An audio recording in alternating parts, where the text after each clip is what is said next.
All right, I'm just gonna take this apart for you real fast. So we got 1/8 inch.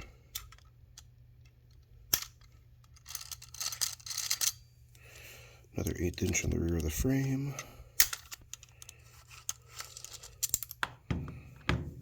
Okay. Longer frame screws usually in the front. So now our frame's off. Now if I want to take the pump mechanism out, I need a 3/16. I'm going to go in here on the inside the VASA. Break that loose. There we go. Okay. Now pop the bolt pin, pull the bolt, take the caulking rod, thread that out. Oh shit, that's not good. If that happens to you, then you'll want to let's see if I can get the focus here. Probably not. There's a set screw right here. It's usually, I think it's usually 3/32. Let's see. Yeah, it feels like 3/32. Yeah, there we go. So just tighten that up so it gets a little bit of a bite on the back of the caulking rod. And then usually, God willing, there we go. Yep. Oh, wait. Yep, there we go. Okay. There. Now your caulking rod's off. You can take your pump, push it back so your back block's free. This should ideally be... What the fuck? Ideally, this should be Loctited in place so that it doesn't spin on you, but you don't have to do that if you don't want to. It's really not a big deal. Looks like that's... Is that Teflon tape? What the fuck is that? Huh. Okay, I've never seen that before, but anyways. So now you can pull your slide off the front there. You don't need to disassemble that, but you can if you want. It's pretty self-explanatory. Now for your part. So now that we've undone that VASA screw, you can just pull your whole, like, I guess you'd call it like your pump insert. This is not typically how an autococker is built, but anyways, and then your valve spring falls out. So you can, you really can't see down in there, but down in there, you'll see your poppet valve like you would on an E-Tech or an Ego. And you can pop that out. And then you'll want to make sure when it goes back together that the small end of the spring is on that poppet valve and that it's correctly seated. So now you've got your hammer and your valve retainers here. So you're going to take your 1/8 inch, and sometimes for this I like to thread my caulking rod back in just a little bitty bit so I can control the position of the hammer. So take your 1/8 inch, pass it through the hole here on the top, and then you're going to kind of feel around until you feel that, there we go, just like that, until you feel the Allen key fall into the hole that controls this lug. And you're going to take that, oh, excuse me, mine did not fall into that hole. What did it fall into? Is that it? There's no way he used anything besides 1/8 inch. What the hell? Let's try this again. Okay. Pass that through the top.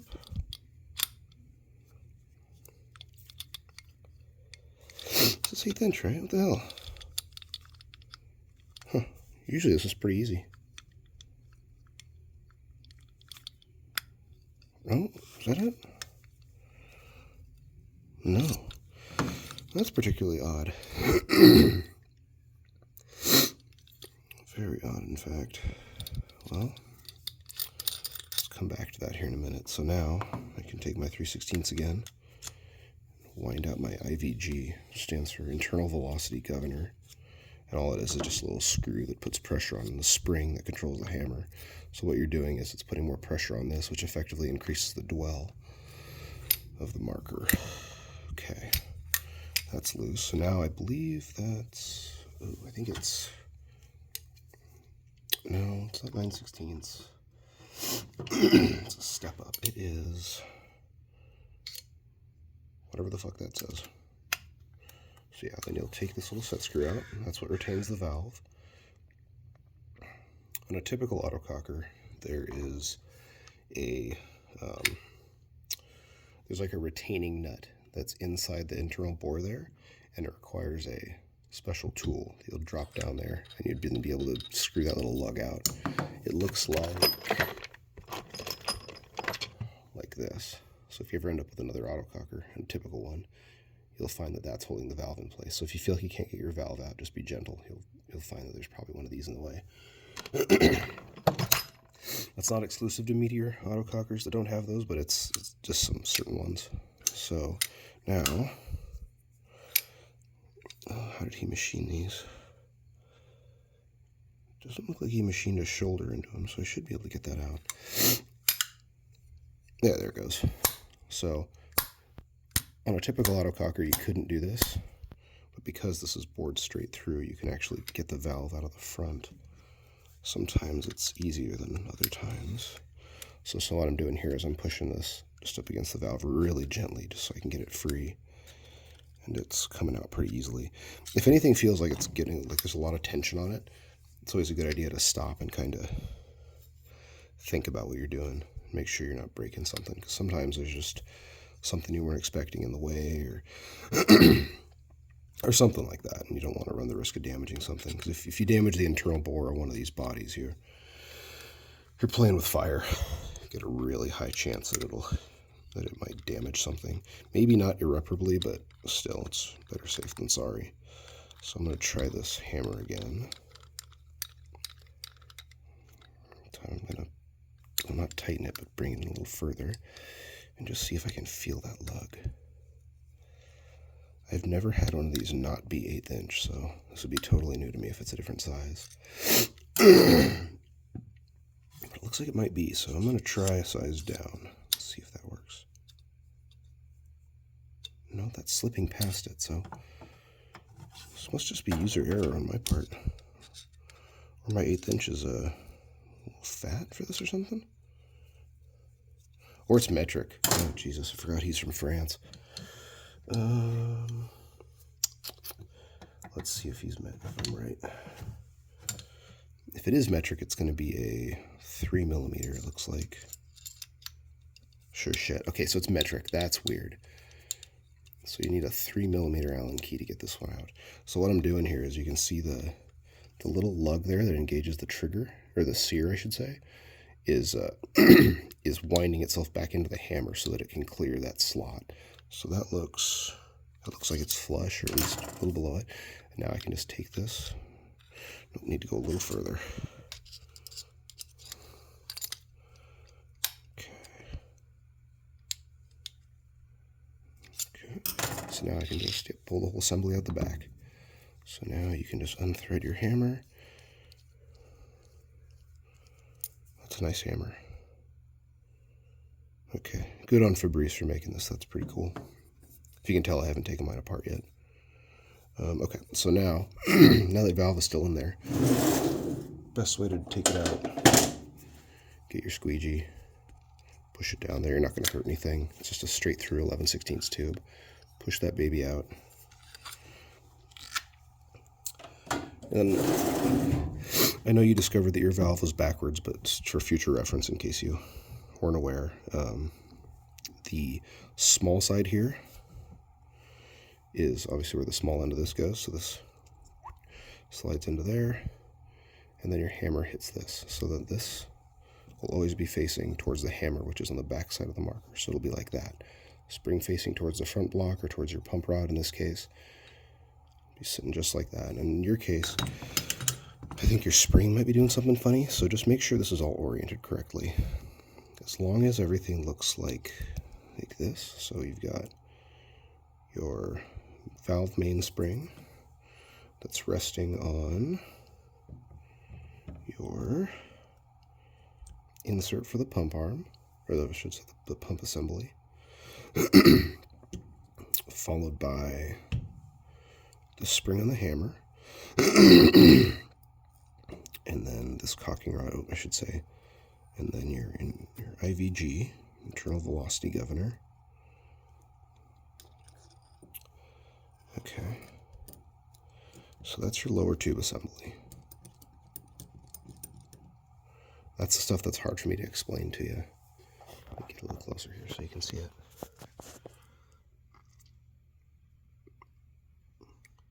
And don't forget when you're putting it back together to put this little set screw in there, Because if you don't, that valve's going to move around freely and then you really won't fire. So that might be one of your problems.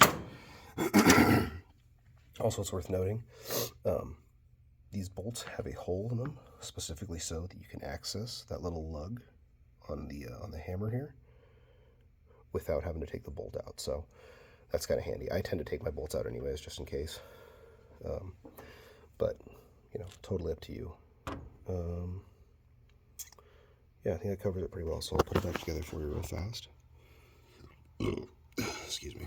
So I'll start with my valve. I'm just going to take the poppet out of it. So I would... I'm not going to in this case because I'm not going to be playing with this thing until I do something special to it. So I'll take it from the front in this case because there's no threads here, so I run less of a risk of damaging the O-rings. So I'll face the large orifice towards the front and make sure this recess on the bottom here for that set screw is facing towards the bottom. I'm just going to push that in. Again, if you're gentle, you can use an Allen key. And I'm just looking for this hole back here to see if that hole lines up with it. And went a little past it. If it goes past it, just take an Allen key. Don't push too hard, but gently put it in there on that shoulder and pull it into alignment. Great, so that's aligned. Get my little set screw. That's on 16, so I need this guy.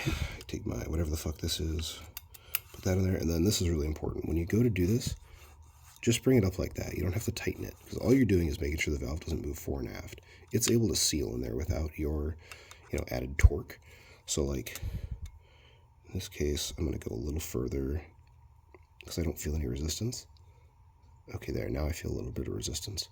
That's what I want. I also want to make sure that this is flush or below flush with the bottom of the body. Otherwise, it's going to run into the frame when you install it. So I got my valve in place. Now, I'll take my poppet and my spring and can be a cowboy like me and just fucking drop the bastard in there and see what it does.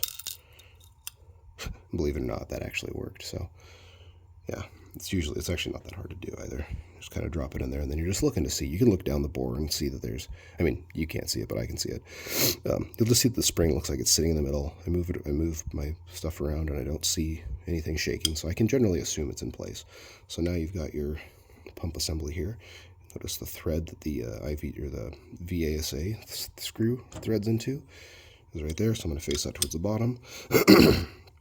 And bring that into alignment with the excuse me, with the smaller of those two holes. Oops. Okay.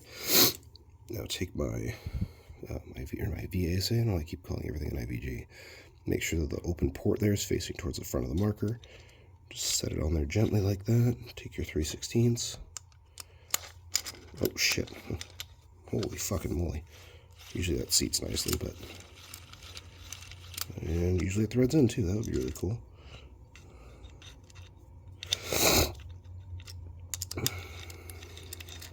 Son of a bitch. It's like stuck on something. Oh, there it is. You know what? I might have fucked up actually. He might design this for the... Oh, he does. That's silly goose. Okay, well, it's backwards from some markers, so ignore what I said before. Instead, make sure the hole is lined up with a larger hole and face the open hole on the VASA towards the aft. So you know that you're getting airflow into that. It'll get airflow otherwise, but it just won't do what it's supposed to. There's a lot of threads in this thing, so it should take a minute before it actually gets it there. Or I'm fucking special again, and it's not threading in. Get in there, you bastard. Come on. It's the only thing I don't like about his markers. These assemblies are really going. I just realized what I'm doing. Why does he have two... Okay, this makes a lot more sense now, but like, weird. Okay, so don't do what I did. Make sure you bring that all the way down to the correct position. I'm not sure why he has an extra thread up there. I mean, it looks like it's going from the grip frame screw in, but that is odd. Typically, you wouldn't see that, so pardon my ignorance here. Okay. So now you can take your hammer, and I would usually thread it onto the cocking rod here without any without anything else on. And that's just so that I can align that hammer lug with the slot on the bottom there. Once I have that aligned, I'm just going to hold a little pressure this way on it so it holds it in position. And then I'll grab my 3mm, and then now I can position it a little bit and see if I can get it to line up the way I want. There we go, I hear it. There it is. Okay, now it's in place. I'm just going to turn that in. 2.5 turns is usually all you need, but I'm going to turn it in just like, what was that, 3? Yeah, 3 or so turns. Just so I can see that it's like substantially in the slot there. You'll have to adjust that later maybe, but so now I'll thread my caulking rod out. Add the spring. Take your IVG with the recessed portion facing towards the spring so it retains it. Push that in there, start it with your hands. Take your 3/16, run that up to flush. It's going to be kind of tough because there's 2 O-rings trying to hold that thing in place and a spring pushing against it. I will go, a typical autococker, you start at 2.5 rotations in from flush. In this case, I don't think mine was in that far, so that might be a little bit higher velocity than I'd like, but you can also kind of vary the velocity with input pressure. Based on the size of this hammer, it looks like it's a heavy hammer, so I'm going to assume, let's take one turn out just for fun, I'm going to assume that it's intended to be, the velocity is intended to be adjusted off of the regulator, at least to a certain degree, because both will effectively cause changes in velocity. So now I can take my pump assembly, which you'll notice is missing a bearing, put that on. I'm going to hold it back just a little bit, take my front block. On pumps, it doesn't matter where your front block is. The only thing you need to know is that you want to make sure that there is enough bite on that back block. I think I said front block before. That the threads don't want to pull out. So always make sure that it's at least engaging every thread in that back block. Let it fall into place. Replace your bolt, making sure the orifice in the bottom here is facing downwards, because then you know airflow is going to get into the bolt, otherwise you're going to be limiting your velocity. Push your pin back into place. Take your caulking rod, run that through the back block, through the IVG into the little hammer, thread that in place. Don't thread it too terribly hard. There are nylon screws in that hammer to try and retain this. If you find that this is threading out and it's doing weird stuff, you might have to add some Loctite to the end of it. Blue Loctite ideally. I think that number is 66242, excuse me. So Loctite 242 will do it. Okay, then back to the easy part. Line up your frame screws. Front frame screw is the longer one. Rear frame screw is the shorter one. Take your 1/8 inch. That's not 1/8. That's 1/8. There we go. Take your 1/8 inch. It baffles me that he used 1/8 inch for the frame screws, but then used a Metrix lug for the hammer. Because typically those would be the same, the same fastener type, so that you could, or fastener size, so you would need less tools and not have to switch between metric and standard, or imperial, I guess is the right word. Okay, now, all right, we're back together. I don't think I missed anything. Should feel like that. Yeah, let me know if you have any other questions, man. I'll be happy to add whatever I need to.